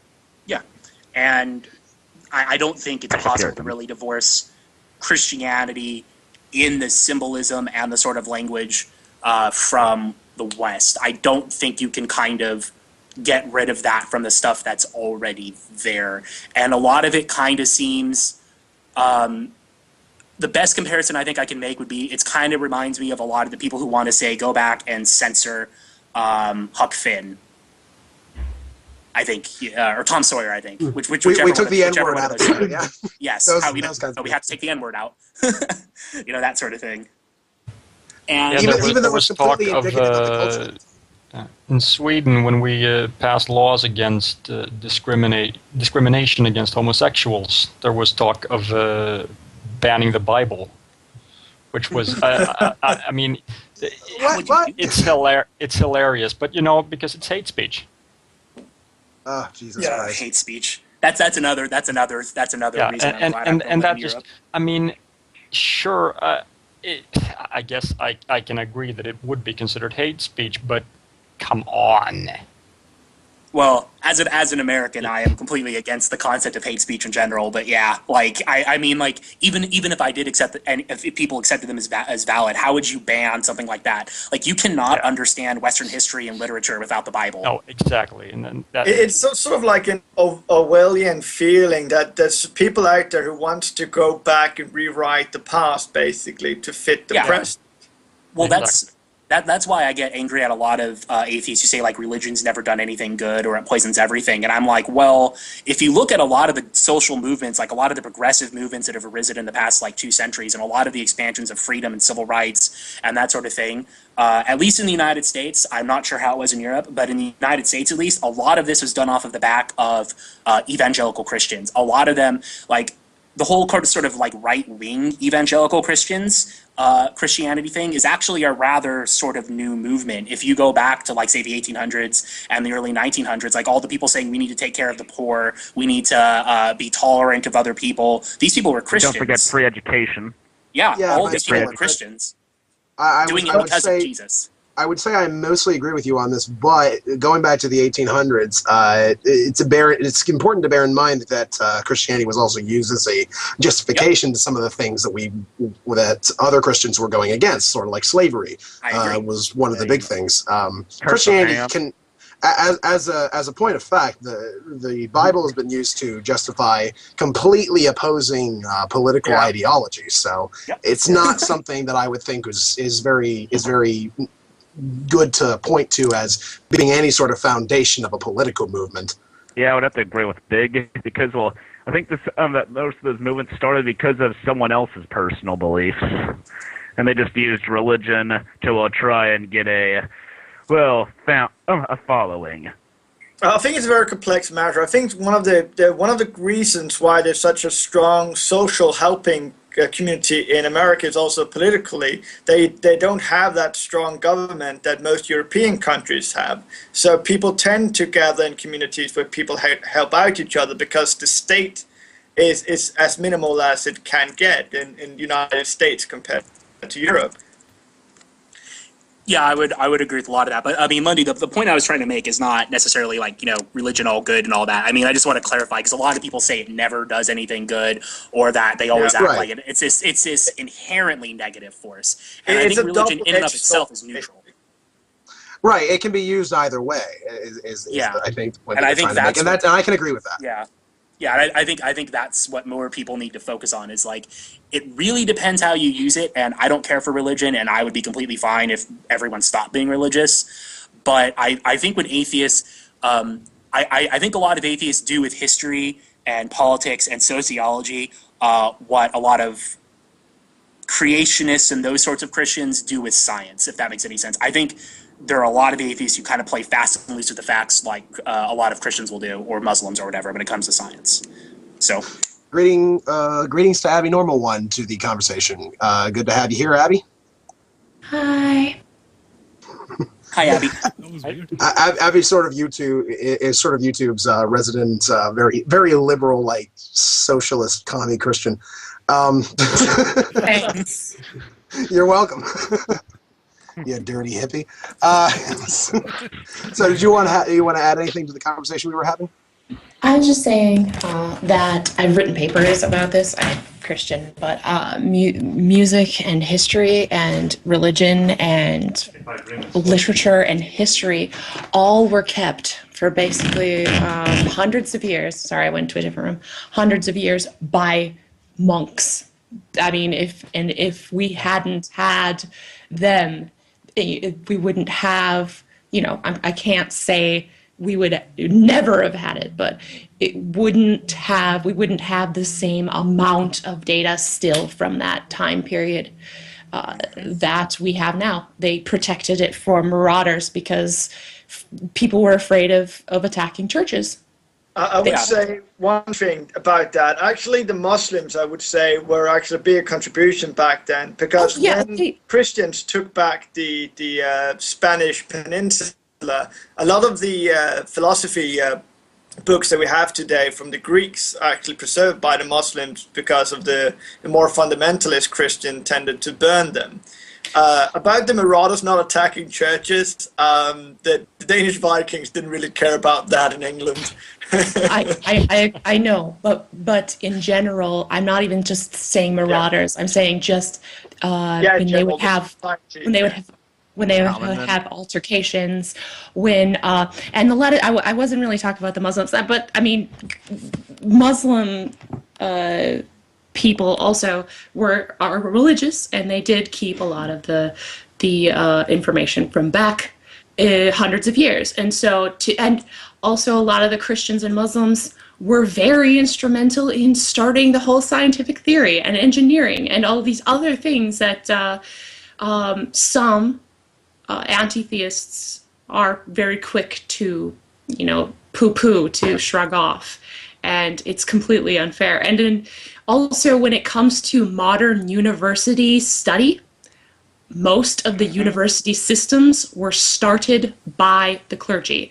The Schola Musica, which was a choir school, and that's basically where we have our modern university system, was because people wanted to learn how to write and perform music properly for church.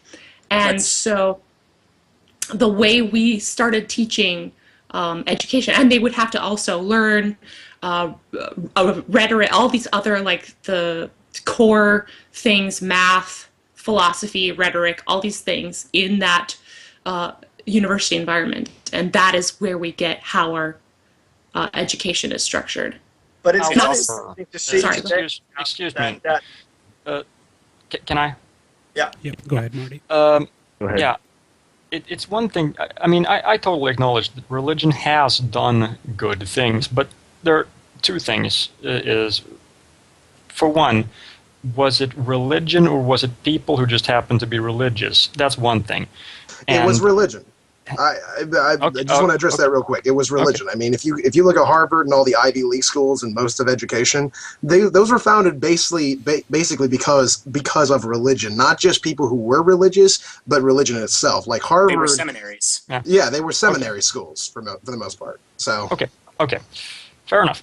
But my next point is, regardless of what religion has done, what good is it now? What good is it doing now that cannot also be achieved without religion?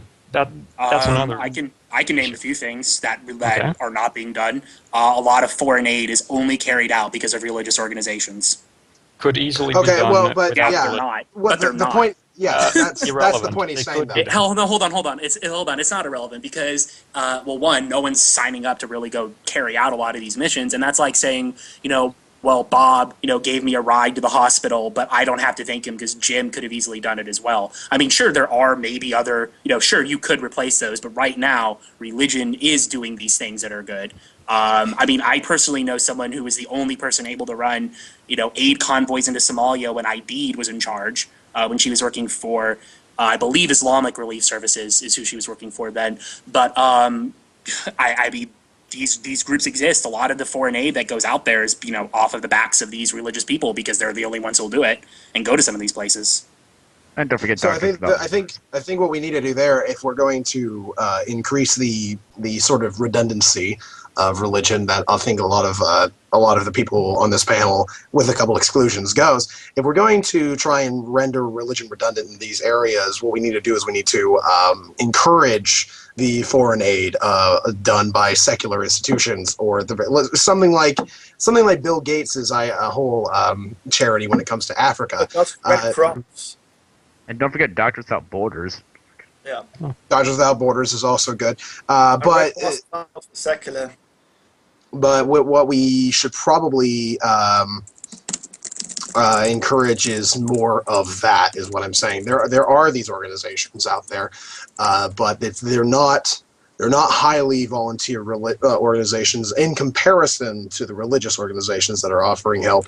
I think this is something good to just compete on in general. Is the religious are helping a lot of people, so let's try and help out more.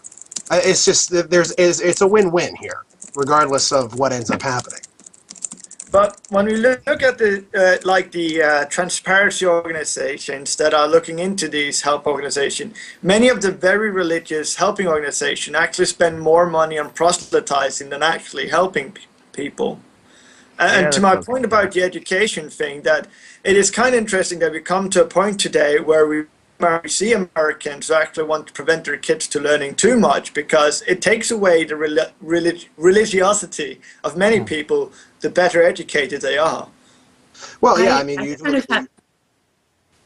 I'm sorry, but I know you talked about the proselytizing thing earlier, but any organization is going to proselytize regardless if it's religious or not. And it's about not necessarily in the way that it's not necessarily a religious proselytizing, but join our organization. Our organization is great. What I meant is that they spend more proselytizing than helping.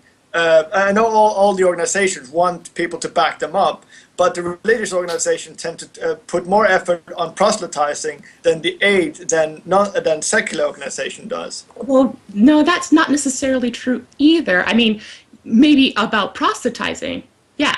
But depending upon the charity organization, a lot of times their money is going back into advertising for their organization. Susan Komen. Yeah. So I said very religious organizations, those who have really low star rating on all those rating sites for which organizations you should donate to. they always get a minus star because when they look at where the money goes, it goes back into administration or proselytizing instead of actually going out for aiding the people that they say they want to help. And I'm going to say point that the religious people tend to, the religious organizations tend to lay on the low scale on that compared to Red Cross and Doctors Without Borders, for example. Why is it bad if people proselytize, though? I mean, that's another thing I'm kind of confused about here, is that people seem to be calling that a bad thing. And I'm sorry, and I want to say this, I'm sorry, but if you're starving and if someone's starving, I think it's more important to give them, a fucking sandwich, even if it comes with a religious sort of thing. And a lot of people complain about that. And you know what? If I'm giving someone something to free, then they can listen to my damn speech. Yeah, that's my standard. yeah. But I'm saying it's better than nothing. It is. Mm-hmm.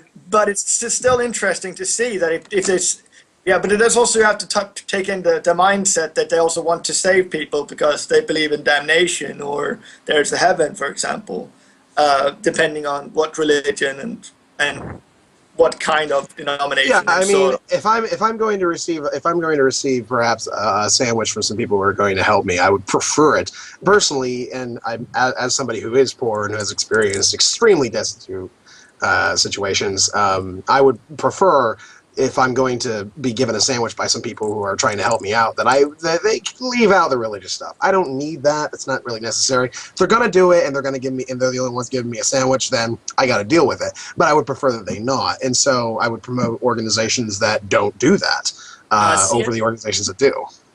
Okay, there. I have to say I'm sorry, but if you're going to really say that it's not charity if you're doing it to benefit yourself, I'd really have to strongly disagree with that, because there are a wide variety of reasons that people will give money to charity, including personal benefit in terms of just like I feel better about myself because I gave money to someone who needed it. There are a lot of reasons for people to do it, and if someone, if Mitt Romney wants to give fucking $10 billion to help poor people because it'll make him look good, and if he ever wanted to run for office again, that would, suit his political purposes, I don't care. Those poor people still got their damn money. I don't care why someone helps someone who's poor. And a lot of the organizations do it because part of their organization is charity work, but also part of their organization is something else. And in order to get people to join in with their organization, they're going to want to proselytize, to recruit, to get people to do this, that, and the other thing so that they can benefit their organization. And it's not just a religious thing. Yes, a lot of religious organizations are about proselytizing and are about missionary work, but that's also how they get people to volunteer. But also, no one is forcing anyone to donate to anyone, so you could pick who you want to donate to anyway. Exactly. Yeah. I have to say that, like, just saying it's not charity just because you might have some other reason to do it is just a bit silly. Yeah, it is a bit silly. I mean, personally, I give to charity whenever I have the spare cash. I'll put it this way. Hey, Bear. Feel better. Hey, Bear. I have a question, Bear. Should they get rid of tax breaks for charity, for donating to charity then? No, I'm able to read, but if you read a dictionary, because one of the definitions of charity is just giving money to people who need it, doesn't necessarily have to be for good reasons on behalf of the person giving. You can't say it's not really charity because it is charity. It really is. It doesn't matter why someone's doing it. If I'm giving money to poor people, then it's charity. It doesn't matter if I'm doing it for nefarious reasons, like, aha, I get to save a bunch of money on my taxes. It doesn't really matter. It's still charity. You're still helping someone else out. You're never going to find someone who's donating to charity for a completely altruistic reason, because you are still making yourself feel better, you are benefiting society, and that benefits you. There is almost never a purely altruistic reason for charity. I don't know, Bear. Sorry. And you're never going to be able to tell someone's motives. It doesn't really matter if they would continue to donate to charity if there were no tax benefits. It really doesn't. Bear, did it make you feel good? Did you feel good giving money to other people? I mean, Bear, Trolling with Logic and Skeptic TV have both hosted charity programs. Does it feel good to do these charity programs? So you did not feel any sort of pleasure from donating? You didn't feel any sort of like, wow, I did something good today, pat on the back, like, that's a good job, Bear. I'm calling bullshit, Bear. No one does something just because they can. That's not a reason. You had a reason. You're just not under. Yeah. And you know what, Bear? Even if that's true, then good for you. You're the most moral person ever. Me, on the other hand, I don't give a fuck why someone's donating money. So how about do you want to remove the tax breaks on charity, on donating to charity? Would you like to essentially give a good reason for these people who donate for tax break purposes to not donate more money? I don't know if they would, or I don't know if they would keep donating or not, Bear. But I really don't care. I don't care why someone gives money to charity if they're giving money to charity. Oh, and no. How can it not be both? CS Bear, why is this mutually exclusive? Why can somebody not save money and donate to charity? Why must it be either they're saving money or they're donating to charity? Why is it a mutually exclusive idea? Because it's not. If you ask me, I just don't think that the charity system should be corrupt, because like some companies will actually donate to charities that go to themselves. Literally, they'll donate money, but literally it just goes back to them. I think that's just corrupt. Bear, I did read that last line, and sure, some people would donate less if there was less of an incentive for tax breaks to do it. But so what? They are still donating to charity right now. And I'm sorry, that is charity, but regardless of their reasons, that is definition of charity. Yeah, I'm not sure why this is even an argument. Some people do it for tax breaks. Care. I don't care. No one should care. No one should really care, because it doesn't matter. Money is being given to people who need it. That's it. That's CS Bear, how is that charity? Well, there was a sum of money that didn't go to poor people or people who needed it. Okay, there's a sum of money. It's charity because this sum of money is now going to people who need it, who wouldn't have had it otherwise. That's charity. Regardless of the reasons why they did it, it's still fucking charity. I mean, but not all charities give to poor people. Yeah, I know, some help fucking animals and do other things. I'm saying in general, we're talking charity. Okay, charity does something nice and does good things. So they're giving to a charity. That's a charitable donation. And if you're just going to, I mean, what, is this a classist thing? Like, are we just going to bitch the rich because they have money and they can get a tax breaks for donating? Like, I don't really care why they're doing it. Yeah, and that's why I don't donate to the Salvation Army. That's why, I mean, this isn't the exact reason, but I didn't donate to the Lost... What is it? The Lost Children? The Cody 2012 campaign people. Are you talking about Cody? Yeah, Lost Children. Yeah, I didn't donate to those people because I knew that most of my money was just going to be going into advertisements for their particular campaign. So I didn't like that, and I wasn't going to donate to them. So what you do is you research who you're going to donate to. Oh but that doesn't matter. Bear, Are you not paying attention? I don't get. We were saying yes, you can donate money and have it benefit people and have it benefit yourself at the same time. For instance, having public education helps me. I just fail to understand how you don't get that is still charity. Like, regardless of why they're giving it, they're still donating to charity. It's still a charitable donation by definition. Seabear, you have a bachelor's in English, and you're arguing that charity doesn't count if it's done for a different reason. Now, personally, I can get into the philosophical point of it, and I could say that regardless of intent, the end result is still the same, and therefore you can still call it charity. Now, you can say that it's charity done for shitty reasons, but it's still charity. Regardless of whether or not you like the reasons they did it, it's still charity. And Cato, why should churches not be tax exempt? Why should they not have tax exempt status? That's something no one's ever been able to explain to me, and to my satisfaction. Why shouldn't a church have a tax exempt status? Because otherwise it would be. I remember hearing maybe it's because it would break the boundaries of church and state. So Seabear is saying that it doesn't really count as charity. It's not real charity if the person who's donating is getting more of a benefit than the people who actually receive the money. That makes no sense. Okay, I think Bear, that if let's say I'm Mitt Romney and I give $10 million to a charity that feeds starving people. I think those starving people get more benefit from the $10 million of charity in that they are still alive than I would get from my tax break. But what if he gave it the 10 million to the Mormon church, and by that it actually goes to himself because he's a bishop in one of the churches? I don't care. He can give his money. I wouldn't consider that a good use of charity money, but if that's what he wants to do, then fine. I think people who, but it's not helping the needy people. I think that's probably C.S. Bear's point. That if the money does go to people in need, actually, but actually goes to... I'm just going to ignore you then, Bear. That's fine. So, for example, if you are, let's say, abusing the tax break system, that you're donating to, for example, an organization that you have a part ownership of, or a church that you're a member of, and the money would actually benefit you and your group rather than people in actual need. Is that a charity when it can benefits be. yourself? What else is it doing? It can be. It could be a 501c3 at the very least. Bear, you repeatedly said that if someone is giving money and it benefits them because of a tax break, that it's not charity. I'm sorry, that's just retarded, so I'm just going to ignore you. If other people don't want to ignore you, that's their business. Yeah, I'm sorry, Bear, but you and I have argued on a personal level before, and this happens all the fucking time. You make an argument, and then I counter your argument, and then you say that wasn't my argument. Stop making stuff up and being dishonest. It's not our fault. You're inarticulate. Okay, we're addressing exactly what you said. Let's move on. Take the feud somewhere else.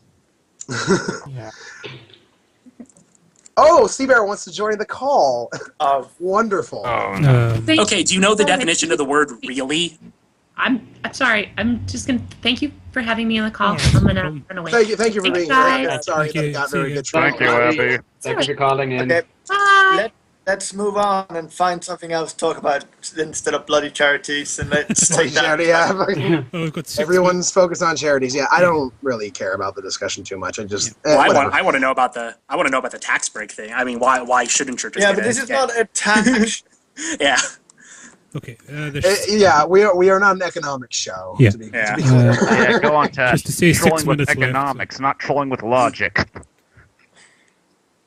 If it exists. Okay, so in the past hour, we've discussed the fact that the majority of people who are secular in the United States are, in fact, religious, and that we should ally ourselves with their efforts if we're going to be actually accomplishing anything. But there are goals in which we are trying to push ourselves towards that are not very beneficial towards a secular purpose, especially when there are better ideas. I wanted to, at that point, get into a specific topic, but I didn't have the time because we kind of got derailed into the taxation thing. I was specifically wanting to refer to Ireland's particular situation with abortion. Rob, you'd say that is probably a pretty valuable use of the time of secularists if they're trying to. Yeah, so if the Catholic Church is saying, no, you can't have any abortion no matter what, even if it saves lives, that's something to come in and say, sorry, but that's a religious reason, you can go fuck yourselves. Yes. Exactly. So mainly what you're saying is that the topics to concern ourselves with, for the most part, are the topics that concern the well-being of individuals. Like, if someone's life is going to get fucked over as a result of what's happening, and it's a religious thing that doesn't have any part in the federal government, that's when the efforts of the secular community should be focused on. Yeah, I would say there's obviously if we were living in a world where the only threats to separation of church and state were, like a monument in Rhode Island and that sort of crap, I think we would all be pretty happy with that sort of world. It'd be a much better world than we live in now. I think, obviously some threats are more serious than others. Not always legal threats. I mean, there's always social opprobrium that can go way too far that we have to address too. But yeah, things like the abortion laws in Ireland or in parts of the United States, I think, are more of a threat to like secularism or people's lives than some other things are. Okay, great. We only have about four more minutes left on the show. Very good conversation after David Silverman left. Very good part of the show when we interviewed him. Zulu, is there anything else we need to go over? Or? I don't think so. Just it was really great having Dave on. Just a shame we couldn't get him for the full 2 hours. Yeah, that would have been awesome. That would have been fun. The 1 hour is grand. Yeah. I miss Dave already. Then I'm going to thank again for the recording's sake, I'm going to go ahead and thank Dave again for coming onto the show. Yeah. I'm going to thank all of our callers for coming onto the show. Dana, Jay, Rob, Abby, all of you for coming on and having a very good discussion, very heated discussion at the end there. And thank you to all my fellow panelists for being on the show. And thank you for Zulu for doing all of our mechanics work, because God knows we can't fucking get this thing to work if we don't have Zulu behind the shit. And yeah, just to quickly remind everyone, we're back next Sunday at our usual time. That's 6 GMT and 1 p.m. Eastern. And we have Tracy Harris joining us. Tracy Harris, going to be a fun show. Yeah, we pretty much timed getting her on to perfection when you consider what happened on the Atheist Experience last week and what's happened since. You should probably tell the people who don't really know who Tracy Harris is for recording. Yep. You can do that, Lundy. You're the best at these things. Well, Tracy Harris is one of the one of the current co-hosts on the Atheist Experience, and in my opinion, probably one of the best. She's very level-headed. She approaches issues from a very rational perspective. She's very good at explaining what it is the problem is in any sort of argument that they're having, whether it be political or religious or philosophical. Very good in general, just to listen to. She is one of the last 2 Atheist Experience hosts that we haven't had on the show yet. The other one being Jen Peoples, and I'm talking about current hosts. If we go back to all the different hosts, then there's quite a few. But she is probably going to be one of our best shows for the Atheist Experience hosts. I think she's going to be worth a good listen, and I encourage everybody to come take a look. Yep, and just because people are asking this. Our Facebook, our Twitter, the links to YouTube and iTunes, it's all below in the playground there. I say this will be uploaded within the next few hours, so keep tuned to stay subscribed to the YouTube channel, you'll see it there. And am I the only one talking now? Is everyone going? Apparently. No. Well, I was waiting for you to close out the show. Yes. So thank you very much, everyone. Good night, and we'll see you next week. Good night. See you all. See you next week. It should be very fun.